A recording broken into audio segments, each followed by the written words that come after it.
พาชมโรงเรือนแล้วนะคะก็เพื่อนๆอาจจะสงสัยเนาะว่าโรงเรือนเนี่ยเป็นยังไงบ้างนะคะเผื่อเพื่อนๆสนใจนะคะอยากได้โรงเรือนแบบอุ๋ยเนาะ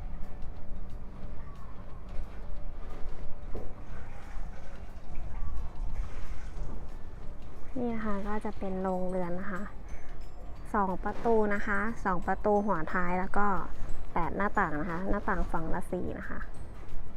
ก็จะเป็นแบบนี้ลมถ่ายเท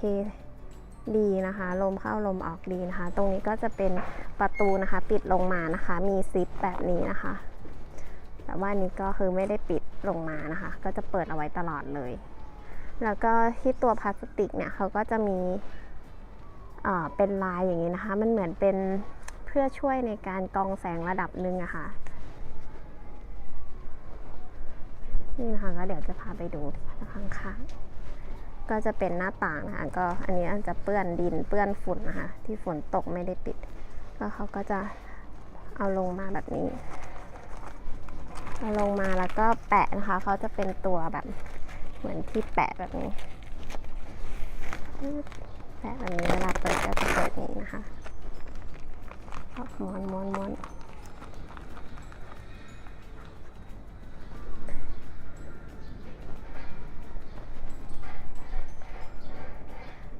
นี่นะคะตัวชั้นนะคะเขาก็จะมีเป็นที่วางเดี๋ยวพาไปดูตัวชั้นค่ะ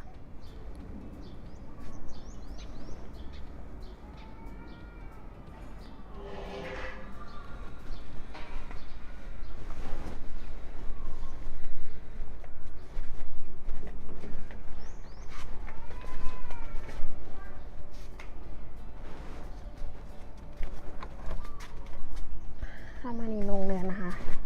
ข้างในก็จะเป็นแบบนี้นะคะตัวนี้มันจะเป็นเหมือนเป็นเหล็กบางๆหน่อยนะคะแล้วเขาก็จะมีตัวต่อแบบนี้มาแล้วก็มาต่อแล้วตัวอันนี้เขาก็จะมีตัวชั้นวางให้นะคะ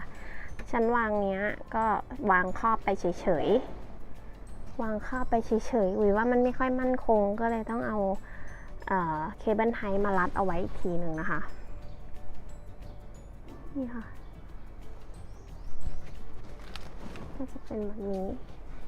ตัวพวกนี้เขาก็จะมาในกล่องไม่ได้ใหญ่มากนะคะเพราะว่าทุกสิ่งทุกอย่างคือเขาสามารถถอดแล้วก็ออกมาต่อกันได้หมดเลยนี่ค่ะลมก็จะถ่ายเทสะดวกนะคะเดี๋ยวอุ๋ยจะมาพูดให้ฟังมารีวิวให้ฟังเนาะว่าเป็นยังไงบ้างคือตอนแรกค่ะอุ๋ยเลี้ยงน้อยๆเนี่ยก็ยังไม่ได้มีโรงเรือนนะคะก็จะเป็นโรงเรือนคือเป็นแบบเลี้ยงอยู่ข้างๆบ้านอะไรอย่างเงี้ยนะคะแล้วก็พอมันเริ่มมีเยอะขึ้นเนี่ยมันก็ไม่มีที่ไว้แล้วเวลาฝนตกก็ต้องแบบคอยวิ่งเก็บนะคะวิ่งเก็บมันก็ไม่ไหวพอมันเยอะขึ้นนะแล้วก็แมวเล่นบ้างแมวนี่ชอบเล่นมากต้นไม้แบบรื้อออกหมดเลยแบบบางทีบางต้นเราซื้อมาก็แบบเราก็เสียใจเนาะมันตาย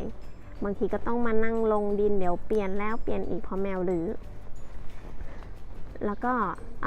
เราก็ไปหาดูโรงเรือนซึ่งราคาแต่ละโรงเรือนแต่ละอันเนี่ยมันก็สูงมากอย่างที่อุ๋ยซื้อมาเนี่ยก็6,000เท่าไหร่ไม่แน่ใจน่าจะ6,000กลางๆหรือปลายแล้วนะคะประมาณนั้นแล้วก็ตอนแรกเราก็ยังไม่ตัดสินใจที่จะซื้อเราก็ทำโรงเรือนเองนะคะก็เป็นโรงเรือนใช้ท่อ PVC ค่ะมาต่อเป็นสี่เหลี่ยมนะคะแล้วก็มีฝาปิดนะคะเดี๋ยวอุ๋ยจะขึ้นรูปให้ดูเนาะตรงตอนท้ายคลิปทำแล้วก็พอสุดท้ายเนี่ยมันก็เยอะขึ้นอีกแล้วต้นไม้ผมก็เยอะขึ้นเรื่อยๆมันไม่มีที่จะลดน้อยลงหรือคงที่เท่าเดิมนะคะก็เลยไม่ได้แล้วสงสัยเราคงต้องซื้อแล้วแหละเราก็เลยตัดสินใจว่าหาข้อมูลโรงเรือนนะคะว่าควรจะต้องเป็นยังไงอะไรยังไงนะคะก็เลยไปได้โรงเรือนอันนี้มานะคะก็ราคา 6,000 กว่าบาทคือค่อนข้างที่จะราคาสูงนะคะสำหรับมือใหม่ที่เลี้ยงแคคตัสเนาะก็คือหมดค่าต้นไม้ไปนะคะก็ยังมาหมดค่าโรงเรือนอีกนะคะก็ซื้อมาก็เลือกแบบที่ของอุ๋ยเนี่ยจริงๆมันมีหลายแบบนะมีตั้งแต่อันเล็กๆเลยนะคะอันเล็กๆก็จะราคาไม่เท่าไหร่ค่ะประมาณ1,000 กว่าบาท1,000นิดๆเนาะแต่มันก็เล็กค่ะมันก็ยังใส่ของอุ๋ยไม่พอนะอุ๋ยก็เลยเลือกไซส์นี้ซึ่งเป็นไซส์ใหญ่หน่อยนะคะความยาวเนี่ย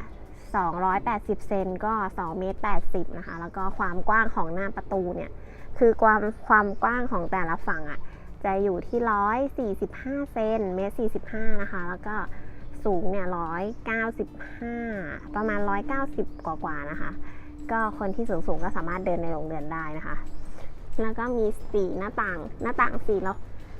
ฝั่งละ4บานนะคะก็จะเป็น8บานแล้วก็มีประตูข้างหน้ามีประตูข้างหลังนะคะก็คือลมก็ถ่ายเทสะดวกนะคะเพราะว่าในการเลี้ยงแคคตัสเนี่ยที่สำคัญเลยเนี่ยคืออบไม่ดีนะคะถ้าอบเนี่ยต้นไม้จะตายนะคะก็จะต้องมีอากาศถ่ายเทมีลมผ่านได้นะคะแล้วก็มีได้แดดนะคะแล้วก็ได้น้ำที่เหมาะสมนะคะ3อย่างนี้ปัจจัย3อย่างนี้ก็คือค่อนข้างจะสำคัญเลยนะคะก็เลยได้มาเป็นโรงเรือนนี้นะคะก็จะวางได้เยอะขึ้นนะคะแต่ตอนนี้ก็ค่อนข้างที่จะเต็มอีกแล้วนะคะโรงเรือนอุ๋ยก็ยังต้องมีชั้นมาวางเพิ่มอย่างที่เห็นในคลิปที่พาทัวร์ลงเลยนะคะก็ต้องมีชั้นมาวางเพิ่มแล้วก็ตอนนี้นี่ก็มีที่เพาะเมล็ดเอาไว้นะคะที่ยังเป็นแบบเล็กๆนะคะนั่นก็ตอนนี้เอาไว้อีกที่หนึ่งเอาไว้ระเบียงนะคะเอาไว้ระเบียงแต่เดี๋ยวพอเขาโตขึ้นมาค่ะนี่ก็ต้องคิดอีกแล้วว่าเราจะทำยังไงดีนะเพราะว่าโรงเรือนนี้ก็คงเอามาไว้ไม่หมดแล้วนะคะค่ะก็เดี๋ยวเราจะมาสรุปเลยนะคะว่าโรงเรือนนี้ที่อุ๋ยซื้อมาแล้วใช้เนี่ยก็ใช้มาได้ประมาณน่าจะเกือบปีแล้วนะคะก็คือถือว่าดีเลยโอเคเลยแต่ถามว่าของอุ๋ยอะค่ะมันอยู่ข้างบนเป็นเหมือนแบบชั้น2เหมือนเป็นระเบียงเนาะแต่มันไม่ใช่ระเบียงนะมันเหมือนเป็นดาดฟ้าบนชั้น2อีกทีนึงนะคะก็ตัวโรงเรือนเนี่ยก็ต้องผูกยึดนะคะผูกยึดกับตัวบ้านด้วยนะแต่ว่ามันก็อาจจะมีโครงเคลงบ้างนะคะสรุปโดยรวมเลยก็ถือว่าดีนะคะไม่ต้องต่อเติมบ้านหรืออะไรเพราะตอนแรกอะคิดไว้ว่าจะต่อเติมบ้านออกมาเป็นหลังคาใสอะไรอย่างเงี้ยค่ะก็คือมันจะวางได้เยอะกว่านี้แหละแต่ว่ามันจะเสียน่าจะเสียมากกว่า 6-7 พันนะคะก็อาจจะเป็น10,000-20,000อะไรอย่างนี้ตอนนี้ก็เลยเลือกแบบว่าเบสิกไปก่อนละกันลองใช้แบบนี้ไปก่อนแต่ในอนาคตถ้ามันเยอะขึ้นก็คงจะต้องทำแบบนั้นนะคะเป็นโรงเรือนแบบถาวรนะคะค่ะก็วันนี้นะคะก็คงจะตอบคำถามคาใจคนที่สนใจโรงเรือนอันนี้อยู่นะคะว่าใช้แล้วเป็นยังไงบ้างบางทีอาจจะเคยเข้าไปดูแล้วแหละแต่ไม่กล้าตัดสินใจซื้อเนาะแต่ก็แนะนำนะว่าถ้าเลือกซื้อเนี่ยก็ต้องเลือกที่มันระบายอากาศได้เนาะเพราะมันมีบางแบบอะค่ะที่มันอาจจะเป็นแค่ประตูเดียวหรือว่าไม่มีหน้าต่างอย่างเงี้ยค่ะมันก็จะไม่โปร่งเนาะระบายอากาศได้ไม่ดีอะค่ะค่ะวันนี้ก็ถ้ามีอะไรมีแบบพี่เพื่อนท่านใดนะคะสงสัยอะไรก็คอมเมนต์มาถามกันได้นะคะก็เดี๋ยวอุ๋ยจะตอบให้นะคะถ้าอุ๋ยทราบอุ๋ยก็จะตอบให้นะคะแต่ถ้าอุ๋ยไม่ทราบก็คือเดี๋ยวอุ๋ยจะลองไปค้นหาข้อมูลมาตอบให้นะคะถ้าอุ๋ยตอบได้ค่ะวันนี้ก็เดี๋ยวเจอกันคลิปถัดไปนะคะวันนี้จบคลิปแค่นี้ก่อนค่ะสวัสดีค่ะ